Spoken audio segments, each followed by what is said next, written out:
How should Canada address its family doctor shortage? We need to attract more doctors to the region by making them competitive to the rest of Canada.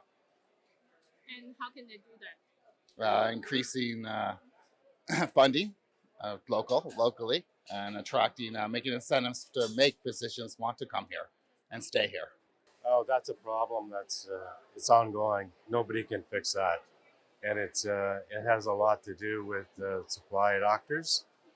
Has to do with the monopoly that doctors have over the system right now. They don't allow new doctors to get in or immigrant doctors to come into this country.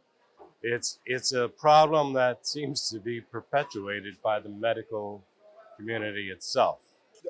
The easiest way to address it right now is to take the load off of the current doctors. We don't need to go see a doctor if our child has a bad cold. I mean, we need to use nurse practitioners and the pharmacists. Let them, they're experienced enough in this that they can administer or determine what the person needs. I'm not too knowledgeable about it, but when I was young, I had no problem getting a doctor. I had the same doctor for 10, 15, 20 years. But I think now, because of different changes, it's not profitable for these doctors to go through all their training and all the debt they come out of school with, because apparently it's just too expensive to make a real living. And so I feel that I think they should hire back the doctors that they fired because they wouldn't take the vax, and also the nurses. That would immediately alleviate it, and then figure out what they want to do farther down the road. But I think it could be fixed very quickly if they would just allow them to come back. Training more and being a little more flexible in terms of giving certification to foreign trade medical professionals. I had a friend who was in extended care, and one of his caregivers was a doctor from the Adriatic who couldn't get certification in Canada. Therefore, she was working well below her qualifications. Not appropriate. You can't do that by poaching them from other countries, especially third world countries where they are desperately needed. We made a major error back in the 80s or early 90s when a report by a couple of I guess you'd call them professionals, suggested that there was too many doctors and too many nurses. And that allowed the governments, both provincially and federally, to cut back on medical school enrollments, which resulted in a shortage of doctors.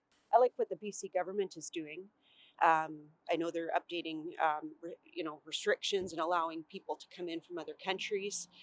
I think that's going to help a lot. And I think maybe they're leading the way with different avenues to bring more doctors in. I know they're extremely needed right now. So I know that Canadians do have a hard time with the concept of a two-speed system, privatization and such. I am currently keeping my eyes on the pilot project, let's say, that Ford is implementing in Ontario.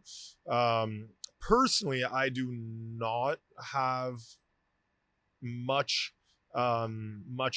thoughts against a two-speed system. I believe that if you can pay to play, then that's okay. And if that takes some of the weight off the health sector, whereas those that are using OHIP and such and cannot pay to play have greater access to services and alleviates that workload on our doctors and nurses who are quite overworked right now, and we're quite thankful for them.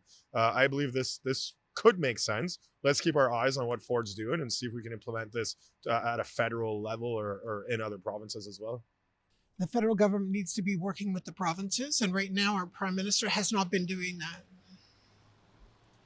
What kind of work needs to be done? Well, first of all, they need a strategy. They need an HR strategy, not just for doctors, but for nurses and all the other people that work in the health sector. They just need to work together. They need to have some political will. Instead of blaming each other, sit down in a room and hash it out and fix it. Honestly, with the way everything is going on and the limitations that the doctors have with the amount of patients they get in every day or every week even, we need to start building a new resources / more budget for educating people, educating more doctors, bringing in more doctors from different countries. Let's say we have a lot of immigration in Canada, and one thing that we should focus on is having the professional levels of careers coming in the country. A lot of people don't have their credentials working here because they studied abroad, and Canadian government doesn't necessarily take the standards up. So they come here and they cannot practice their medicine, let's say, but they are fully doctors. So let's say if we bring in a test that can evaluate them and say they are up to Canadian standards, why can't we use the doctors as well? I guess we need to utilize all our resources at this point. When it's close to a surge of emergency, when people cannot find doctors, that's not a good thing. I don't have a doctor either. I lost my doctor last June. He passed away, so I'm looking for a doctor. So it's very hard to find. I have to go in the walk-in clinics. So I find that their schedule actually changed. They don't accept as many. They don't work as long hours as they used to in the clinics. I think they used to work later or accept more people. They don't seem to. So I think something has to change there, and we have to have more doctors. That's for sure, and nurses.